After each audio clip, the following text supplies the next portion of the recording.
ஒண்ணு வாழைப்பழம் சொல்லுமாமா பாத்தியா மாப்பிள்ள ஒண்ணு வச்சிட்டாங்க உள்ள முழுசாவே எடுத்துட்டு போல இன்னும் பெருசா சொல்லிக்கினேன் நான் தான் ஒஸ்தி அப்படின்னு சொல்லிச்சாமா.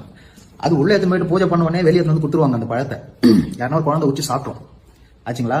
அப்போ வெத்தலை பார்க்க சொல்லிச்சாமா, வாழைப்பழமே என்ன சொன்னேன் நான் முழுசா இருப்பேன்ட்டு உன்னை பாத்தியா இரணையனோட உடலை கிழிச்ச மாதிரி நரசிம்ம பெருமாள் கிழிச்ச மாதிரி உனக்கு கிழிச்சிட்டாங்க பாத்தியா அப்படின்னு வெத்தலை பார்க்க சொல்லுமாமா. வெத்தலை பாக்கு கொஞ்ச நேரம் கழிச்சு ஒரு பாட்டி வந்துச்சுன்னா அந்த பாட்டியை வாங்கி அந்த வெத்தலை பாக்க அங்கேயே போட்டு மென்னுடுமாமா. போச்சுங்களா.